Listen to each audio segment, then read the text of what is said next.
tardes, soy Carmen Enit Acevedo y esto es Bonita Radio. ¿Qué palo es noticia? Vamos rápido con la primera conversación que vamos a tener hoy. Y es que estamos con el director de la Oficina de Ética Gubernamental, Luis Pérez Vargas, para hablar sobre lo que tiene que ver y ha sido exclusiva de Bonita Radio desde el pasado sábado, cuando descubrimos un informe de la oficina de la inspectora general Ibeliz Torres Rivera, que da cuenta de lo que señala a por lo menos 2 transacciones de personal en el Departamento de Salud bajo la administración de Rafael Rodríguez Mercado, y trata de que 2 empleadas que se acogieron al retiro por la ley 211, fueron contratadas por el Departamento de Salud bajo la modalidad de una compañía conocida como Manpower, de empleo temporero. Vamos inmediatamente a hablar con el director porque tiene el tiempo un poco limitado. Licenciado Luis Pérez Vargas, buenas tardes y bienvenido a Bonita Radio una vez más. Saludos, muy buenas tardes y gracias por la invitación. Nosotros hemos estado hablando y analizando, trayendo la información desde el pasado sábado de lo que dice la oficina de la inspectora general en un informe del pasado 24 de marzo.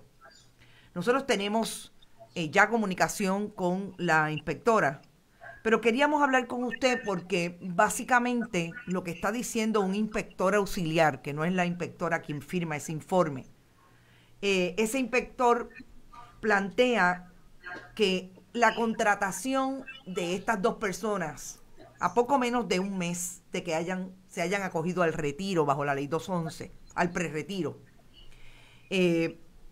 puede suponer el exceso de pagos de hasta $94,350 porque cobraban de la chequera del pueblo de Puerto Rico a través de esa contratación de Manpower y además recibían el 60% del salario que habían dejado de percibir por acogerse a esa ley.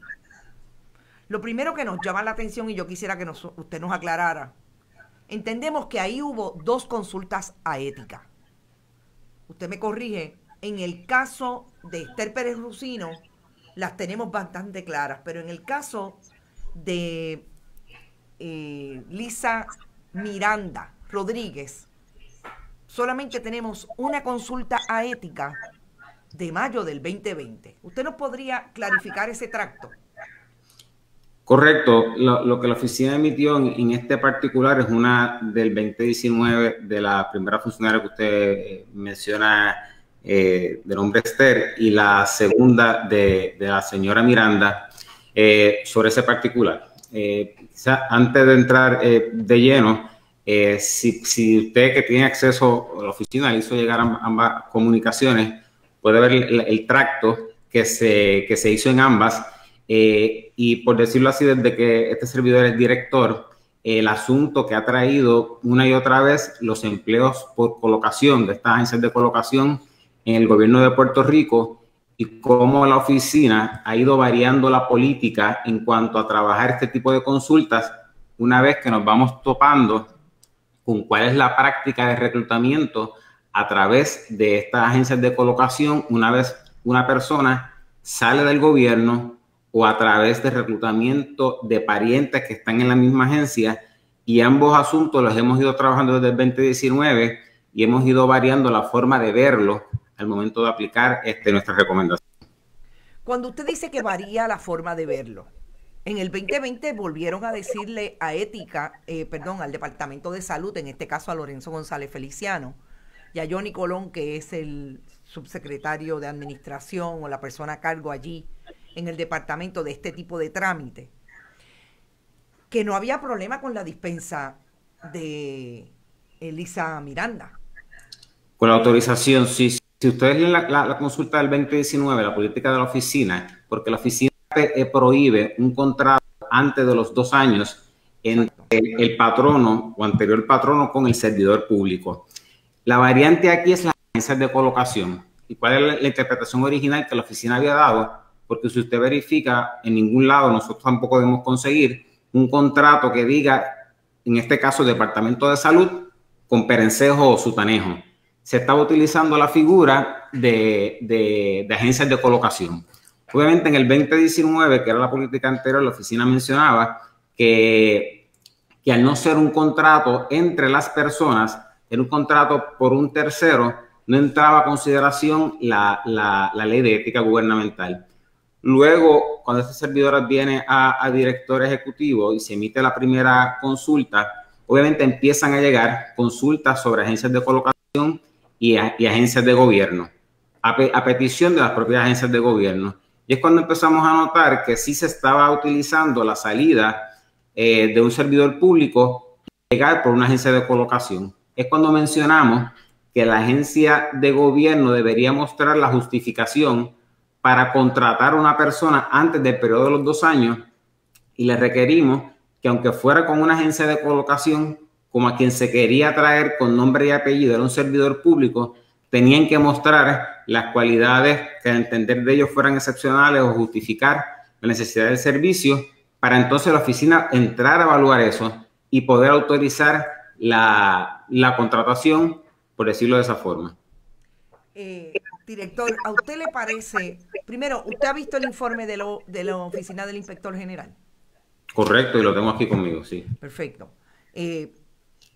¿A usted le parece justificable?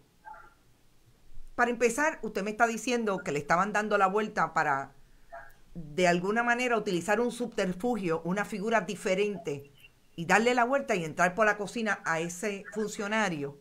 Claro. Para volverlo a reclutar.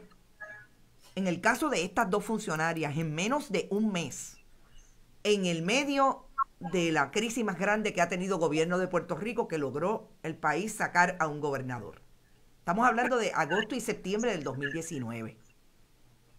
¿A usted le parece que es justificable, según lo que ustedes plantean, que Esther Pérez Jusino obtuviera una dispensa de ética porque era la única persona supuestamente que podía ir a entrenar a personas allí en el departamento para hacer el trabajo que ella hacía?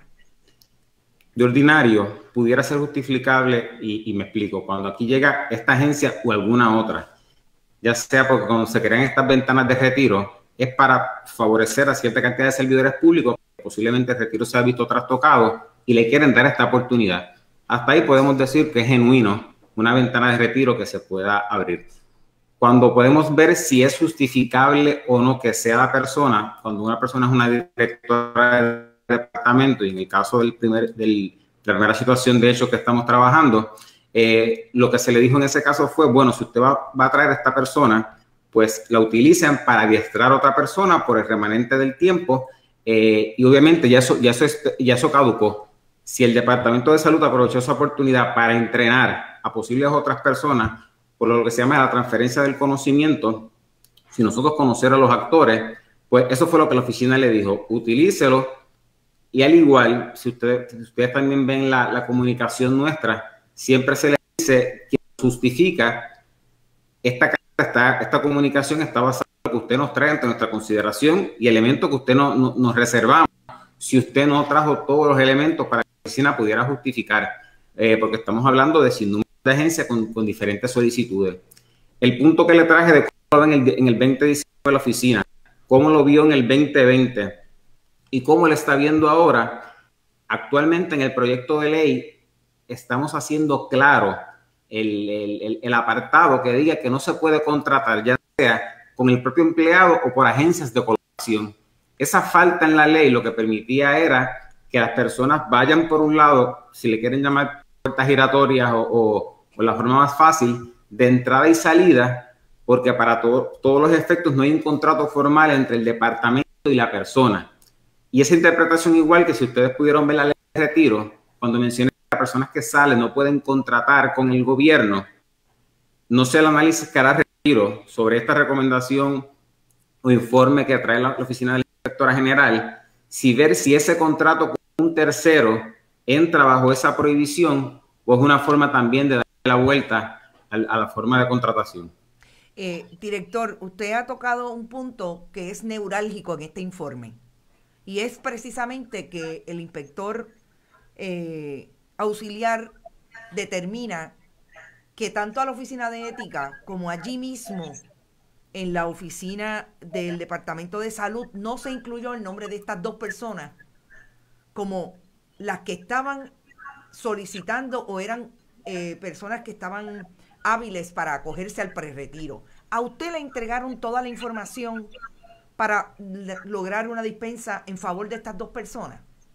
La información, si ustedes ven la carta del 2020, en el caso de la señora Miranda, hace un recuento del punto completo de cómo llega la información a la oficina, cuáles son los dichos que nos traen a nosotros sobre la contratación, la justificación que nos dan para llevar a esta persona para trabajar distintos asuntos del COVID, la experiencia que ha llevado por tantos años en el departamento. De ordinario, la oficina sí le da peso a una justificación de esta índole cuando viene contratación de ex servidores públicos, que de ordinario son 2 años la prohibición. Después de 2 años puede hacer lo que se entiendan entre la persona, porque ya la oficina de ética pierde la jurisdicción sobre un ex servidor pasado los 2 años. Pero sobre el particular de toda la información que tenemos, obviamente la oficina no administra la ley de prerretiro. Y en los casos se le mencionó que si a la persona se retiraba, tenían que tener en consideración las disposiciones de la ley de retiro. No administramos una posible violación a un asunto de retiro si la persona entra y sale en contravención al acuerdo que llegó. De lo que la oficina plasmó, que si mediaban circunstancias excepcionales, bajo la representación que nos hizo el secretario de Salud, en el segundo caso fue Lorenzo González y el licenciado Colón, y la secretaria auxiliar entonces de Recursos Humanos, fue porque la oficina emite el comentario que hizo para la contratación de ese momento. Fíjese que quizás es la segunda vez que usted y yo hablamos de diferentes situaciones. Anteriormente era la investigación con relación a las escoltas de Elian Sánchez. Y ahora, en este caso, usted utiliza básicamente la misma justificación para decirme que la Oficina de Ética Gubernamental emitió una dispensa con la información, en este caso, dispensa, que no le ve ningún problema y que hay que ir a la ley a enmendar y a ser más claro. Nos sostenemos en eso en ambas conversaciones. Este país, licenciado Pérez Vargas, quizás todos los días le hablan de que hay que seguir legislando. Y yo no sé si usted tiene conocimiento de las muchas leyes que hay en este país que se quedan en nada. ¿A usted le parece seguir justificando el hecho de que hay que ir a la ley para hacerla más clara, para que su agencia pueda trabajar y decir quiénes están faltando a la ley de ética, o por lo menos cuáles de esas querellas pueden ser que lleguen a feliz término? En las querellas, cuando un abogado de la oficina presenta una querella, es porque puede unir una acción con un inciso de la ley. Si la ley, algún inciso de la ley que estamos hablando del 2012, lo que le hemos hablado, los asuntos de colocación con Manpower en el 2012 no son los que están ahora. Y posiblemente los asuntos de cómo se traían empleos a través del gobierno en el 85, cuando se creó la ley 12, no es lo mismo que ahora. Por eso en la ley 12 del 85 no hay que traer ningún elemento sobre agencias de colocación. De igual, en el 2012, los asuntos de reclutamiento, aunque se había dado el asunto, estaba por darse, lo de la ley 7, no había un asunto de reclutamiento a través de agencias de colocación. Ahora, en el momento en que estamos y cuando vemos que la ley dice que no se puede contratar con una persona, por eso en el P de la C 552, que los que nos están viendo pueden buscarlo en la página y vamos a someter las enmiendas, vamos a mencionar clara y sin ningún lugar a duda, no se puede contratar con un ex servidor, ya sea directamente o a través de una agencia de colocación. Punto. A diferencia de lo que no está ahora, porque ahora en una agencia de colocación, ¿qué violación yo le imputo en la ley si alguna? Lo que hicimos fue cambiar de decir que en la política anterior, de que no era necesario venir a justificar, que sí vinieran a justificar. Y de igual con el asunto del nepotismo. La ley, por darle un ejemplo que también lo vamos a atender, el Código Municipal nos menciona que a un municipio y una legislatura son dos entes diferentes. Nuestra experiencia que hemos visto en los pasados 4 o 6 meses, le puedo mencionar 10 municipios con transacciones entre parientes, utilizando lo que menciona la ley de municipios autónomos, que un municipio es diferente a una legislatura municipal. Entonces, estamos sugiriendo incorporar en ese proyecto de ley que para asuntos de nepotismo y nombramiento, un municipio y la legislatura municipal sean un solo ente. Y con esa palabra clara, ¿qué justificación puede haber para decir que son cosas diferentes o que puedo contratar de manera diferente? Obviamente, lo que nos trae el inspector en el informe, claro que lo estamos mirando. Hay unas recomendaciones, tanto para las agencias, en este caso el municipio, o para el tema de retiro, y para la oficina también mirar. Perdone, en este caso el Departamento de Salud, una oficina del Ejecutivo. Claro, sí. Sí, porque es que me dijo municipio, perdone. No, para efectos, porque los asuntos de agencias de colocación están igual. Utilizar el ejemplo general de lo que se da en salud, cómo se puede estar dando en otras agencias por las ventanas de retiro y traer a un empleado porque la contratación no se da entre ellos. Y claro, pues usted dice, no es la misma justificación un año tras otro. Lo que quiero dejar ver es cómo yo necesito tener una herramienta de trabajo porque yo no puedo imputar una relación porque se vea feo a todos los efectos. No, estamos totalmente de acuerdo. Lo que pasa es que fíjese, y quizás con esto lo voy a llevar a otro caso. Déjeme decirle, los internautas están todos locos por preguntarle y yo quizás le voy a hacer una pregunta que ellos están haciendo. ¿Usted considera que Zulma Rosario fue su mentora en la Oficina de Ética Gubernamental? Yo llevo aquí en la oficina, fui empleado de Zulma Rosario. Yo llevo en la Oficina de Ética Gubernamental mucho antes que llegara a Zulma Rosario. Soy un empleado de carrera en la agencia. Sí, que tuve la oportunidad de trabajar como empleado de carrera y empleado de confianza. La política que yo le menciono que alteramos, que cambiamos, fue una realidad de una política que se establecía con los asuntos de Power, y este servidor, al ver cómo se estaba variando la forma de aplicar la ley, darle la vuelta para poder nombrar a las personas por agencias de colocación, fue este servidor que atemperó ese lenguaje y que ahora, al ver la realidad, estamos solicitando que se altere ese proyecto de ley. Por eso es que llevamos un año desde que este servidor juramentó en octubre del 2019. En diciembre del 2019, nosotros sometimos esas enmiendas a la legislatura. O sea que prácticamente rápido porque ya sabíamos cuáles eran los señalamientos que se estaban viendo y cómo ha variado la forma de hacer transacciones de gobierno y que la ley se quedó un poco atrás. Y a eso responde la justificación. No es escondernos detrás de unas enmiendas a la ley. Es decir, que son necesarias para poder hacer nuestro trabajo porque al fin y a la postre se convierte en nuestra herramienta de trabajo. Entonces yo voy a ir a lo que me parece que es súper importante en términos de el último caso que también provoca suspicacia de la población y de por lo menos las audiencias de Bonita Radio y de otros medios de comunicación con relación a lo que tiene acceso o puede hacer ética gubernamental, y es el caso de Catherine Erazo. ¿Cuál es el problema de Catherine Erazo, una persona que hasta el momento está siendo anunciada por los fiscales del fiscal especial independiente como que es la testigo en contra de otra acusada que también podría tener jurisdicción bajo la Oficina de Ética Gubernamental, las acciones de vender taquillas en medio de a contratistas, es la alegación, en medio de su trabajo? ¿Cuál es el caso con nosotros? Sí, ¿cuál es la realidad del caso con ustedes?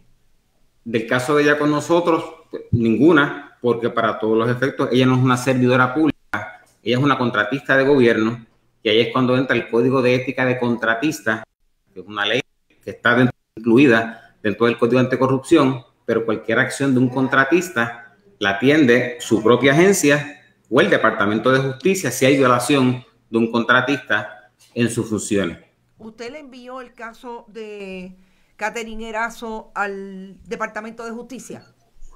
Bajo este mismo concepto que me está diciendo que bajo este mismo punto, lo que estuvo con nosotros para efectos de la evaluación que hizo la oficina no incluye en ningún término a la señora Erazo. La información que la oficina trabajó fue las alegaciones que trajo el testigo vinculados exclusivamente a la licenciada Sandra Torres. No había ningún elemento de la señora Erazo en lo que la Oficina de Ética dio en la investigación. A mí cuando usted me contesta que no tenemos esas informaciones, etcétera, me da la impresión de que a ustedes le pueden llegar investigaciones deficientes y ustedes no hacen nada por lograr una investigación que llegue a término. ¿Estoy en lo correcto? No, no creo que esté en lo correcto. La oficina cuando recibe una investigación, y hay que ser un poco cuidadoso, nos han querido en 2 instancias traer cómo la oficina puede obligar a que venga un testigo a hablar.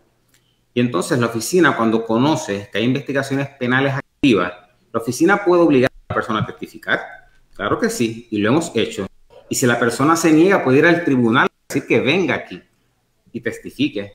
Pero cuando la persona puede verse expuesta a una autoincriminación, la oficina, para que esa persona testifique aquí, tiene que solicitarle inmunidad. Y si la oficina a un nivel administrativo, llámese el caso anterior con el que usted y yo hablamos, o llámese el caso de Sandra que acaba de finalizar, ¿cómo se vería que la Oficina de Ética en un foro administrativo esté dando inmunidad a personas que posiblemente se vean ante un foro penal? En ese momento la oficina lo deja, en ese caso a nivel penal, porque ahí entonces sí que, como se dice, tenemos en la página de Cheo, que decir que la oficina no sabe hacer su trabajo, que está dando inmunidad a nivel administrativo para un posible caso penal. En esos casos lo atendemos, lo vemos, si hay que referir a justicia se refiere, si hay que cooperar con el FEI, así se hace, en ese trabajo en conjunto, pero en investigaciones penales activas no podemos traer a un posible o potencial testigo o acusado para darle una inmunidad en este foro, para que después entonces cuando llegue el foro penal ya la oficina posiblemente haya dañado el caso. Oiga, y para eso no en el caso de Elías Fernando Sánchez Sifonte y las escoltas, no hay ni siquiera una investigación administrativa de la agencia que se supone que vele por la seguridad del pueblo de Puerto Rico, y en lo que eso pasaba o no pasaba le daban seguridad a Elías Fernando Sánchez Sifonte, que no era funcionario público. Ese fue el punto que nunca se pudo ver, y le explico por qué. A la oficina llegó un planteamiento anónimo y obviamente fotos, pues llegaron muchas, pero obviamente como no evidencian que es un foro administrativo, ¿quién tomó esa foto? ¿Quién la dio? Esa persona que tomó la foto estaba disponible a venir a sala a testificar quién fue el momento, porque una foto en el aeropuerto, y no puedo justificar a nadie porque yo no conozco a ninguna de esas personas de las que usted habla ni he tenido relación con ellos. Yo defiendo la forma en que la oficina lleva un proceso de investigaciones, y cuando un asunto anónimo se trae y la oficina no puede corroborar, porque si fuera por fotos que nos pueden llegar, pues claro, son muchas, y claro que nos llegan fotos en sobres aquí, y esa foto no puede investigar, pero si no hay nadie que autentique esa foto y diga yo fui que la tomé y yo estaba en tal sitio, y esa persona se convierte en parte de la evidencia presentada ante un foro administrativo, y si la misma acción y si el mismo evento puede llevar una acción penal, pues entonces, ¿de qué estamos hablando para llevar una cosa, cuando estamos enfrentando a una persona a una querella, ya sea administrativa o una investigación penal posterior? Oiga, licenciado, usted me está diciendo a mí que el quantum de prueba de una investigación administrativa se convirtió en mayor al quantum de una investigación criminal. Jamás, jamás.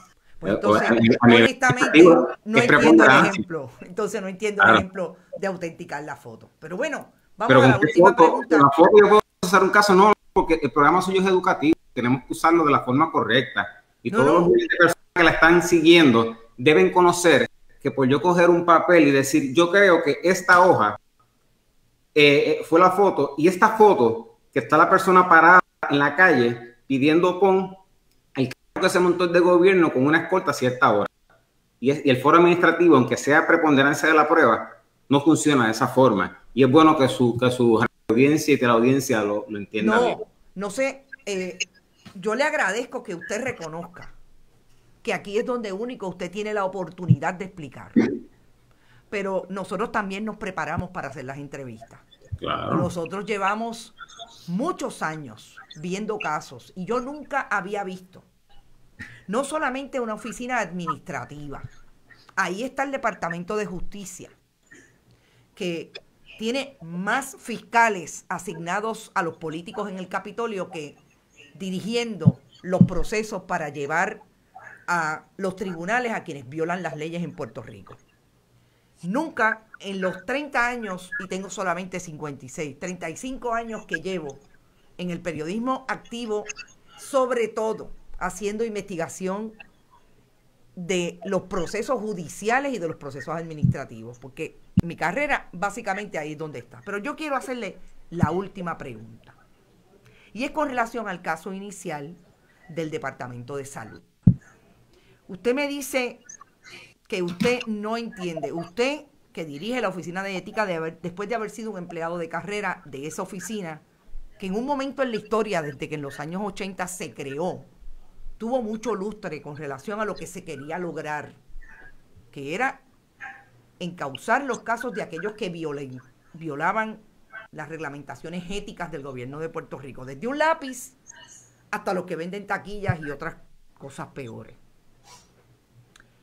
Yo le pregunto si usted cree que el utilizar esa puerta giratoria a propósito para tratar de pagar el doble con la chequera del pueblo de Puerto Rico no es una acción antiética. Pudiera hacerlo, claro que sí. Pudiera hacerlo porque la naturaleza, y este informe no queda en la nada, lo que nos traen. Y si hubo elementos en que llevaron a la oficina a base de omitir información o inducirnos a error al momento de hacerlo, no es la primera vez. Nosotros tenemos un caso ya por finalizar de que la oficina emite una consulta y cuando obtenemos información dicen, bueno, esto no fue lo que nos dijeron. Basado en esta información, usted nos mintió y los estamos procesando por eso. Porque la oficina no es una oficina de auditoría. El área de opiniones, consulta, es basado en los dichos, porque la oficina no entra en cada detalle y por eso el caveat al final de la documentación. Claro. Y un asunto antiético, la oficina es la oficina de ética, pero el código de ética lo que limita son conductas. La palabra ética es lo que yo espero de un ciudadano que pueda hacer lo correcto, aunque nadie lo esté viendo y hay una ley que se lo diga. Pues claro, y como ese asunto, como la ley no permite o no habla de la puerta por empresas, en agencias de colocación, nosotros lo queremos plasmar de manera clara, que no haya forma de decir que la ley no dice eso o eso no es lo que prohíbe la ley. Y conociendo nosotros nuestra ley y que eso es necesario, a eso vamos encaminados. Si nos mintieron en las conversaciones que la oficina dio, como en otros casos hemos hecho, finalizarán en la investigación y se presentará la querella como lo hemos hecho antes. Licenciado, le agradezco que haya tenido este espacio para conversar con nosotros y sabe que aquí siempre vamos a tener espacio para conversar. En efecto, es lo menos que podemos y le debemos a un país que usted estará de acuerdo conmigo. Lleva muchos años tratando de ver que los señalamientos desde la ética hasta los criminales últimos que se cometen contra los fondos del pueblo de Puerto Rico tengan consecuencias. Y por eso siempre nuestra insistencia de que hablemos de los asuntos de ética. Gracias una vez más y recuérdele a su excelente personal de prensa, que siempre digo que es la única que es súper diligente con este medio de comunicación alternativo, que ese caso que está por finalizar me envíe esa información porque me interesa. Pues gracias por la invitación. Yo sé que nuestras discusiones son de altura y en beneficio de educar a la ciudadanía que nos escucha. Y le agradezco la oportunidad. Siempre. Gracias. Éxito. Hablamos pronto. Que esté bien. Bueno, escucharon al director de Ética Gubernamental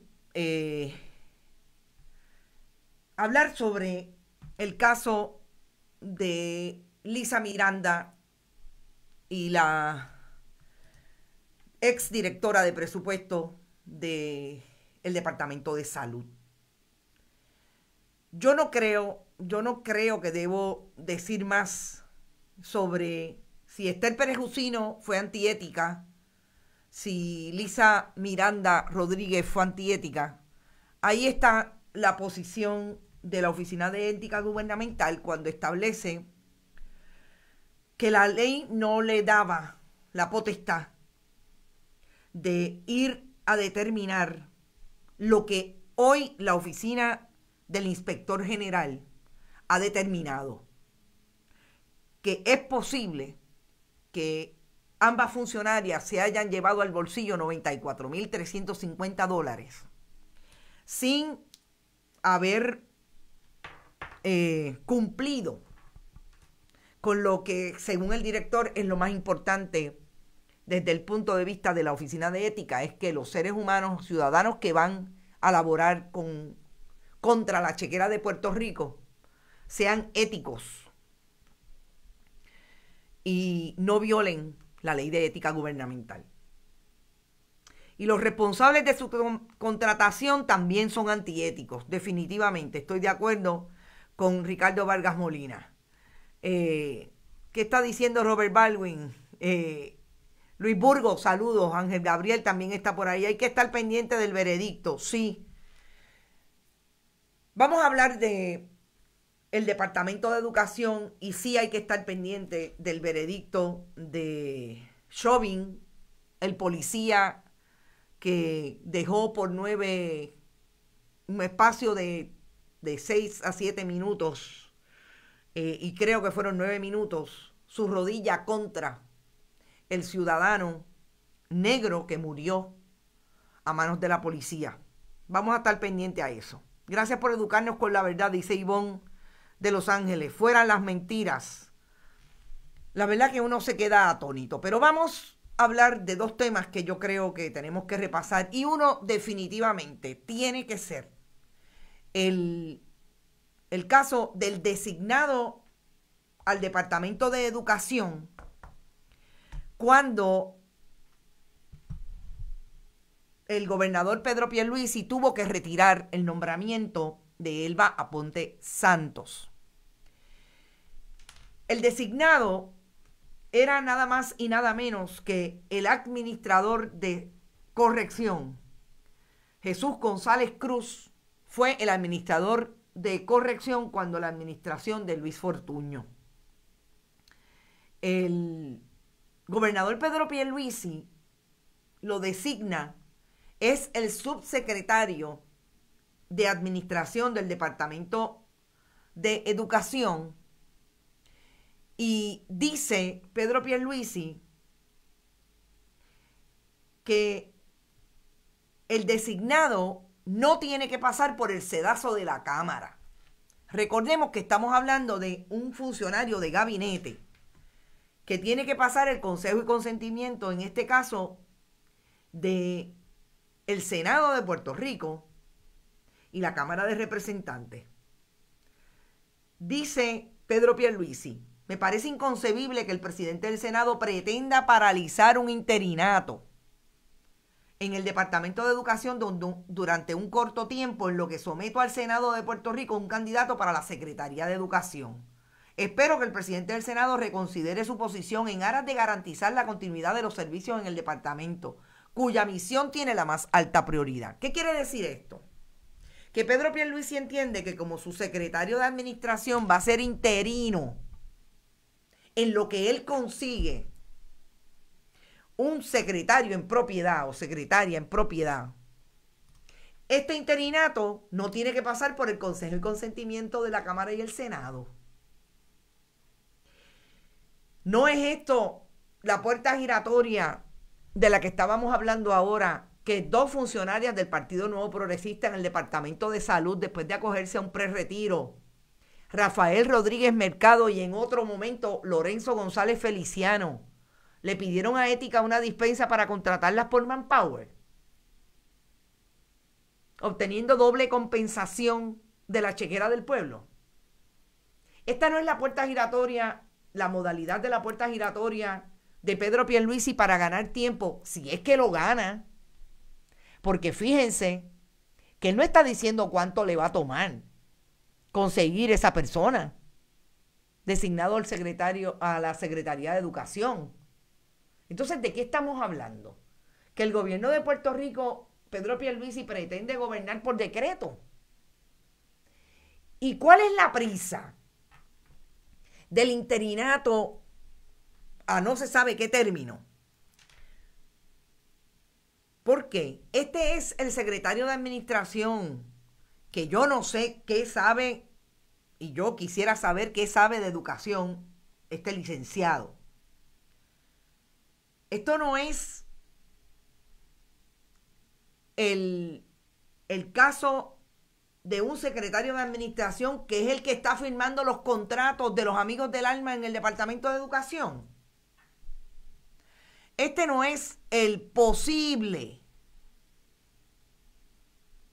vínculo entre Jerón Muñiz Lasalle y su novia, que también es la nieta de Carlos Romero Barceló. En el caso de ella, que está allí en el Departamento de Educación hoy. Este no será el vínculo entre esta persona que en efecto está allí en el Departamento de Educación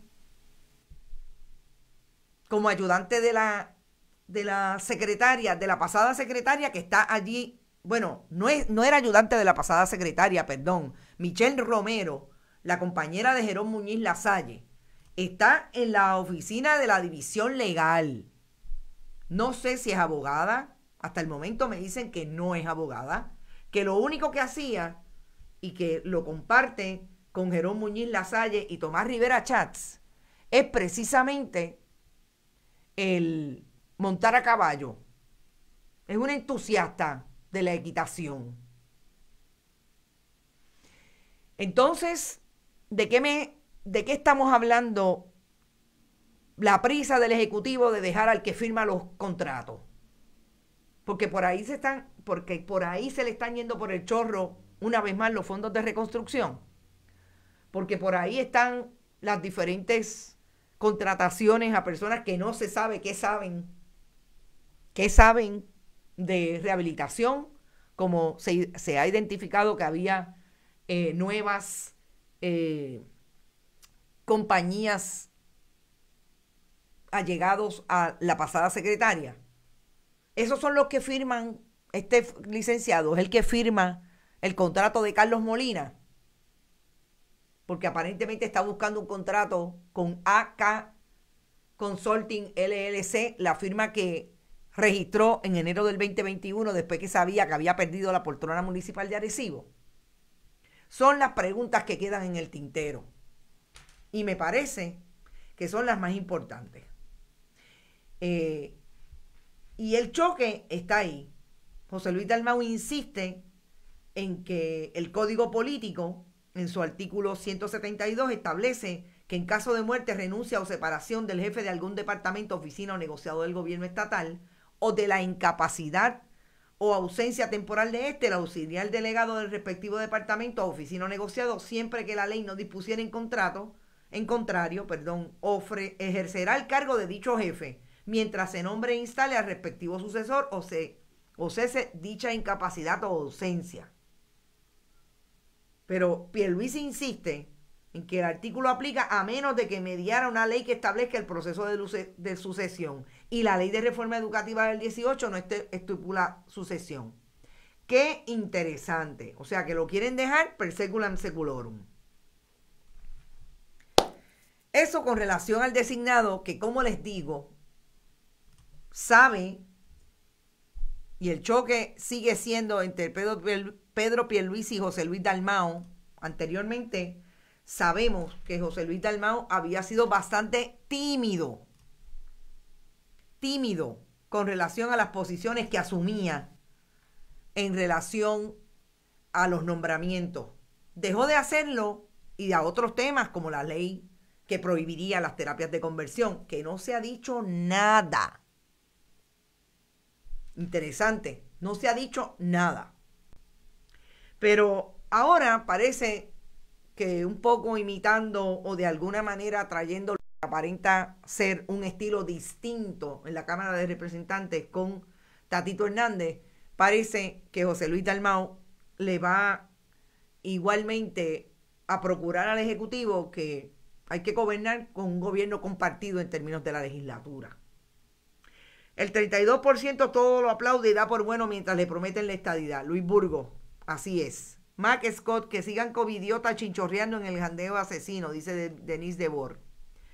La potrita bien acomodadita solo por ser hija de y novia talentosa de Jerón, igualita que la marinovia de Maceira.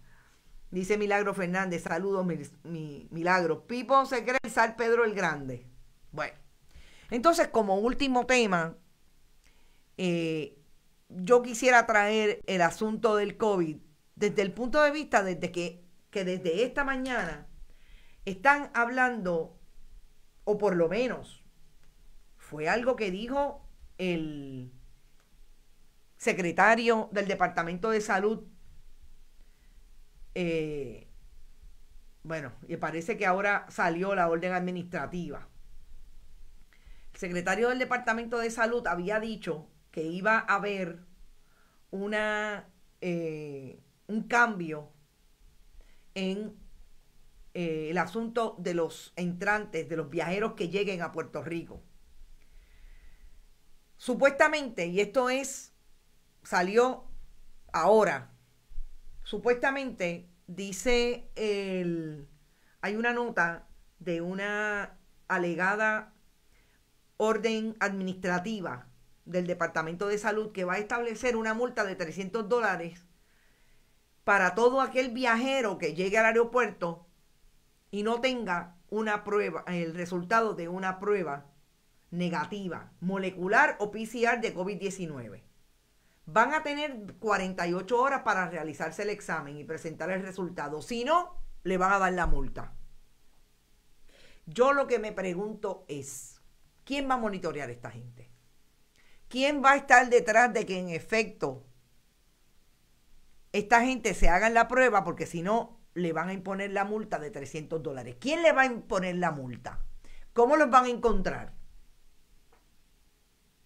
Estamos cumpliendo con el mandato del gobernador de establecer medidas más restrictivas que nos permitan controlar la propagación del virus y de esta manera desacelerar alza en los contagios. Sostuvo Mellado tras destacar que las nuevas disposiciones le aplican también a los pasajeros que estén en proceso o hayan completado su proceso de vacunación. La orden administrativa entrará en vigor el 28, pero como el secretario con quien único habla es con El Nuevo Día y con algunas otras estaciones, con algunas estaciones de radio tradicional. Dado que se va a requerir la prueba, se elimina la opción de cuarentena. La persona no tendrá la opción de cuarentena como la tiene ahora mismo. Eso dijo Miriam Ramos, que es la epidemióloga que dirige el monitoreo a los viajeros de salud.